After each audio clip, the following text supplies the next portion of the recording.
नमस्कार, न्यूज 18 मध्य प्रदेश छत्तीसगढ़ देख रहे हैं आप और बुलेटिन की शुरुआत रायपुर से आई बड़ी खबर के साथ, जहां छत्तीसगढ़ विधानसभा का मानसून सत्र 20 जुलाई से शुरू होगा।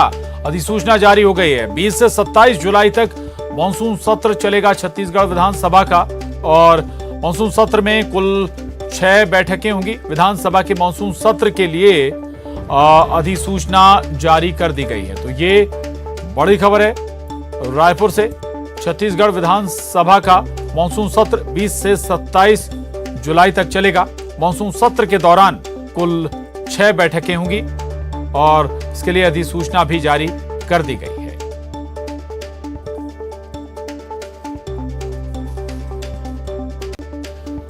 और कोंडागांव जिले में मूसलाधार बारिश हो रही है। तेज गरज चमक के बारिश होने से तापमान में गिरावट आई है। लोगों की गर्मी से लोगों को राहत मिली है। मूसलाधार बारिश होने से किसानों ने भी राहत की सांस ली है। तो ये तस्वीरें कोंडागांव से हैं। दरअसल कोंडागांव जिले में मूसलाधार बारिश हो रही है। गरज चमक के साथ बारिश हो रही है और इससे तापमान में भी भारी गिरावट दर्ज की गई है। लोगों ने भी गर्मी से राहत की सांस ली है। मूसलाधार बारिश होने से किसानों ने राहत की सांस ली है।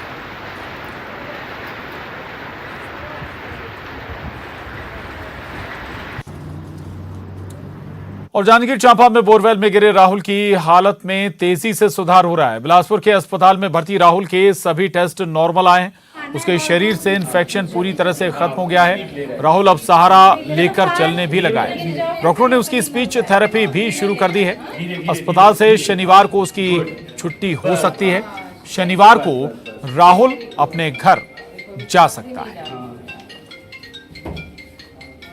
जांजगीर के राहुल के बारे में भला कौन नहीं जानता। 105 घंटे से भी ज़्यादा समय तक 70 फीट नीचे बोरवेल में जो संघर्ष की दास्ता सामने आई है, उसके बाद मौत को भी मात दी है राहुल ने। अब राहुल इस समय बिलासपुर के अपोलो अस्पताल में हैं, जहां पर इलाज कर रहे हैं डॉक्टर।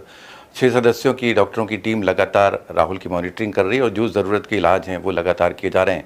संभावना ये भी जताई जा रही है कि शनिवार तक अगर सब कुछ ठीक ठाक रहा तो राहुल बहुत जल्द अपने घर लौट जाएगा। किस तरह से इलाज कर रहे हैं डॉक्टर, क्या कुछ ज़रूरत है और जैसा कहा जा रहा है कि कुछ फिजिकल जो प्रॉब्लम्स हैं वो कितने हद तक दूर होंगे और राहुल जब बाहरी दुनिया में जाएगा तो कितना सामान्य हो सकेगा, ऐसे बहुत सारे सवाल हमारे दर्शकों के सामने हैं। बातचीत करते हैं। मैडम, सबसे पहले तो आपके स्वागत, आपके काम को सैल्यूट कि राहुल को बहुत जल्द आपने स्वस्थ किया है। आपके भी मन में बहुत सारे सवाल रहे होंगे राहुल को लेकर के।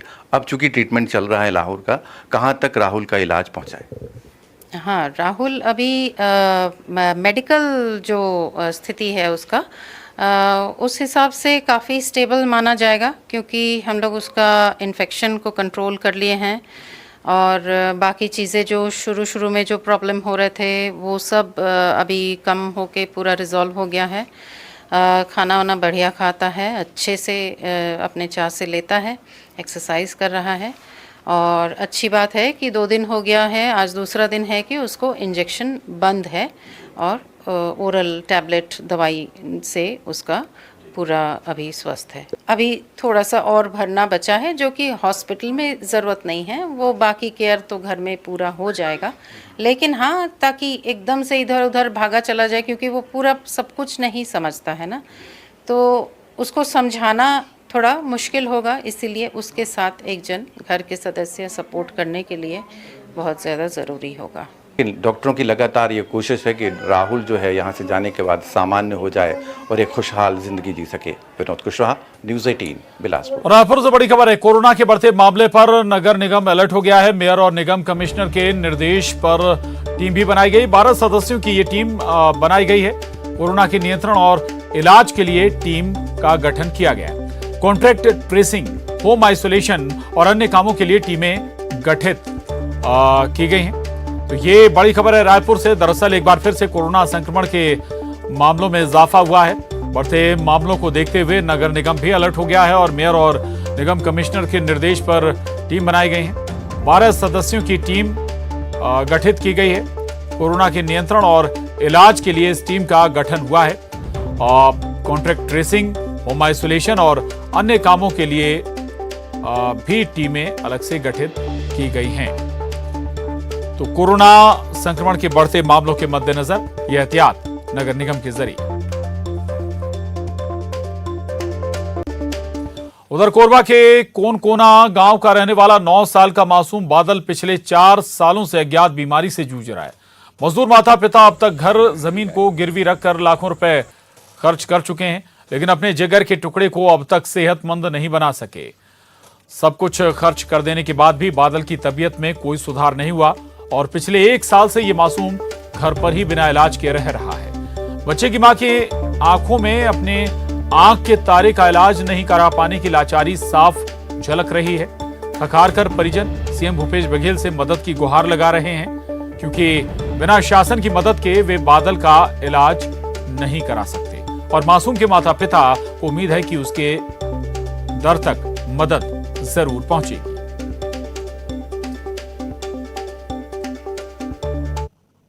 भूपेश बघेल से प्रार्थना है कि हमारा बच्चा ला ठीक कर दे। बहुत दिन बीमार पड़े हैं, 9 साल हो गए हैं करवा। अब हम इलाज करवा, गरीब आदमी हैं, रोटी करके खातन। 4 साल है, 9 साल का है, लेकिन 4 साल हो बीमार। आर्थिक स्थिति कमजोर होए के कारण कुली रोजी मजदूरी करते हैं मन, तो आगे की इलाज नहीं करें। रायपुर के डॉक्टर है बोलिस कि आप मन बच्चा ला ठीक करना चाहत हुई है तो इलाहाबाद लेके जावा। तो इलाहाबाद के हॉस्पिटल में ले जाए भाई मन असमर्थता जताते हैं। हमारे तरफ से जो होते हमारे पंचायत ले करथन, लेकिन वह बिल्कुल काफ़ी नहीं है। तो मैं भूपेश सरकार से अनुरोध करूं कि ये मन ला अपन शासन से भी अनुरोध करूं कि ये मन ला इलाज की व्यवस्था करे और जो लड़का है तेकर ट्रीटमेंट करा के वो ठीक करे। बस इतने गुहार रही। और बालोद में शिक्षा के मंदिर को शर्मसार करने की घटना सामने आई है। जिले के एक स्कूल के शिक्षक पर छात्राओं के साथ छेड़खानी का मामला सामने आया। आरोप सामने आते ही कलेक्टर के निर्देश पर शिक्षक को सस्पेंड कर दिया गया। वहीं पुलिस के पास मामला पहुंचते ही एसपी ने तत्काल कार्रवाई करने के निर्देश गुरूर थाना प्रभारी को दिए हैं, जिसके बाद आरोपी शिक्षक पर छेड़छाड़ और पॉस्को एक्ट के तहत मामला दर्ज किया गया और आरोपी को न्यायिक रिमांड पर भेज दिया गया है। मामला था जिसमें अपराध क्रमांक 309/222 जिसमें एक आरोपी शिक्षक हैं कैलाश कुमार, जिस पर कई दिनों से ये आरोप लगा था कि वो छात्राओं के साथ छेड़छाड़ किए हैं, जिस पर से हमने अपराध कायम किया है धारा 354, 354 ग और पॉक्सो एक्ट 7, 8, 9, 10 के तहत, और आरोपी को जुडिशियल रिमांड में आज भेजा गया है।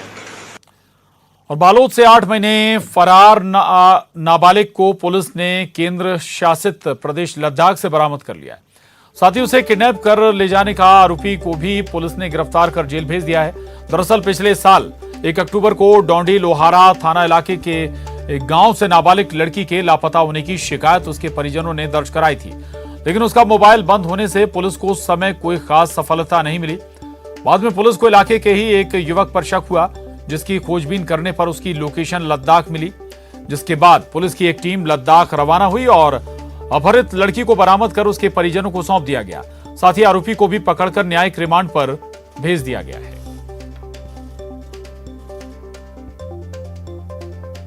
में मतलब कि साइबर टीम के साथ में ये लेह लद्दाख से एक लड़की को दस्तयाब करके लाए हैं। 363 का मामला था और इसमें जो वो था जो आरोपी था उसको भी गिरफ्तार करके लाए। तो लगभग 11 दिन टीम बाहर रही और ट्रेवल में लगभग ये लोग 4-4 दिन दोनों साइड से ट्रेवल में रहे।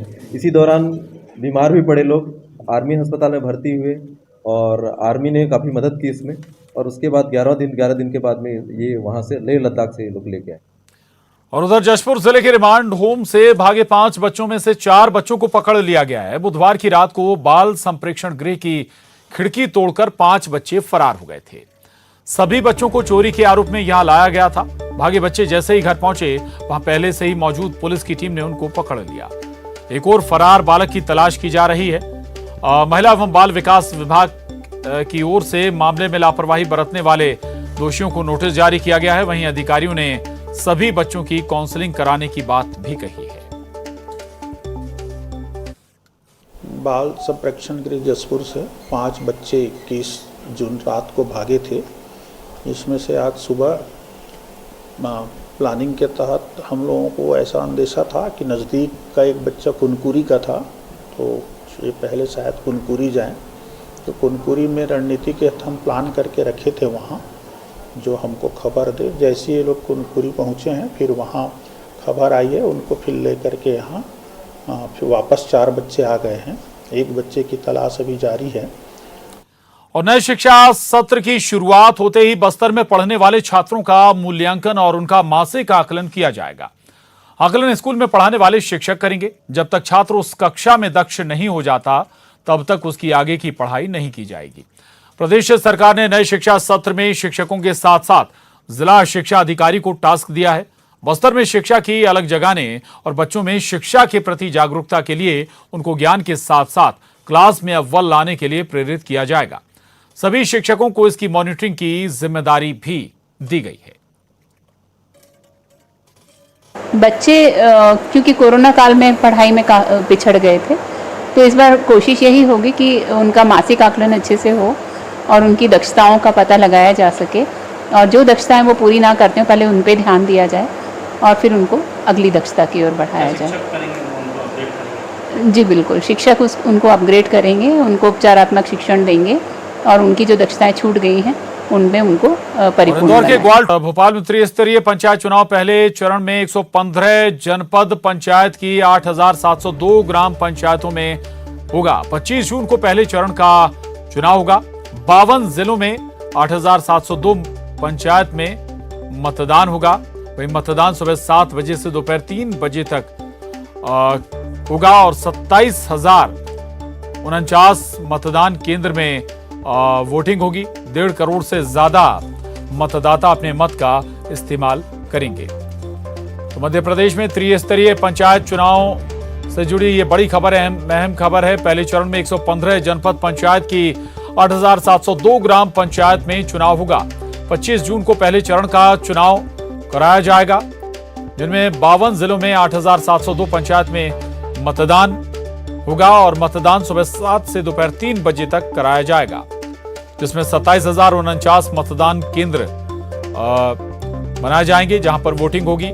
कुल 1.5 करोड़ से ज्यादा मतदाता अपने मत का इस्तेमाल करेंगे।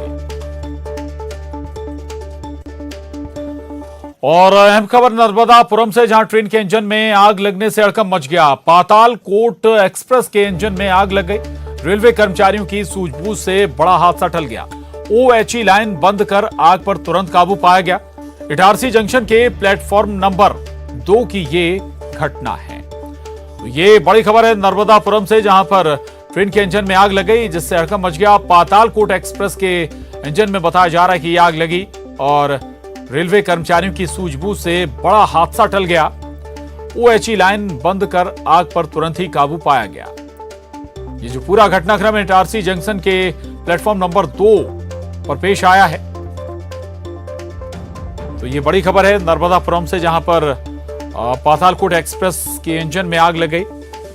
हालांकि आग पर तुरंत ही काबू पाया गया। OHE लाइन तुरंत ही बंद की गई और उसके बाद जो रेलवे कर्मचारी थे उन्होंने तुरंत ही आग पर काबू पा लिया।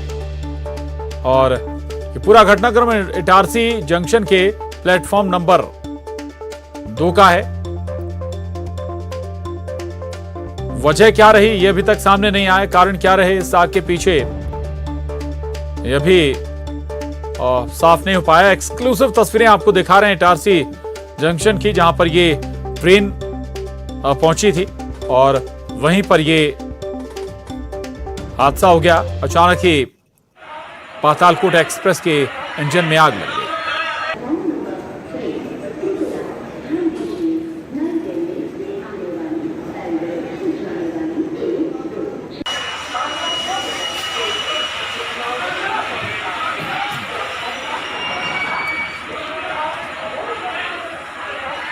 तस्वीरें आपके टीवी स्क्रीन पर हैं। न्यूज़ 18 पर एक्सक्लूसिव तस्वीरें और रेलवे कर्मचारियों की सूझबूझ से बड़ा हादसा टल गया है। शैलेंद्र कौरव हमारे साथ जुड़ गए हैं नर्मदापुरम से और जानकारी के साथ। शैलेंद्र, जब इस इंजन की ट्रेन के इंजन में आग लगी, सवारी भी मौजूद थी क्या? दूसरी बात, वजह सामने आई, कोई तकनीकी खराबी या कोई मेंटेनेंस में कमी रह गई जिसके चलते ये आग लगी? जी, पातालकोट एक्सप्रेस के इटारसी जंक्शन पर जब ट्रेन रुकी थी तब 2 नंबर प्लेटफॉर्म का पूरा मामला है। फिलहाल रेलवे प्रशासन पूरी घटना की जांच कर रहा है। ये बात जरूर है कि जिस समय ये आगजनी की घटना हुई थी उस समय ट्रेन में बड़ी संख्या में यात्री सवार थे और प्लेटफॉर्म 2 जो है वहां पे आसपास में भी बहुत यात्री थे। यदि रेल प्रशासन और आसपास जो लोग थे उनकी सूझबूझ से काम नहीं लिया जाता तो निश्चित तौर पर बड़ी घटना हो सकती थी। फिलहाल पूरे मामले की जांच जो इटारसी रेल प्रशासन है वो कर रहा है और जांच के बाद जो कारण सामने आएंगे उनके आधार पर कार्रवाई करने की बात भी की जा रही है। जी चलिए, बहुत शुक्रिया आपका इस जानकारी के लिए शैलेंद्र, धन्यवाद। तस्वीरें दिखा रहे हैं अपने दर्शकों को। दरअसल ये पातालकोट एक्सप्रेस थी जिसके इंजन में आग लग गई थी, लेकिन समय रहते इस आग पर काबू पा लिया गया और बड़ा हादसा टल गया। जल्द ही जैसे ही आग लगी तुरंत ही OHE लाइन बंद की गई और आग पर काबू पाया गया। और यहां रुक रहे हैं एक छोटे से ब्रेक लिए। ब्रेक के बाद भी खबरों का सिलसिला न्यूज़ 18 मध्य प्रदेश छत्तीसगढ़ पर लगातार जारी है।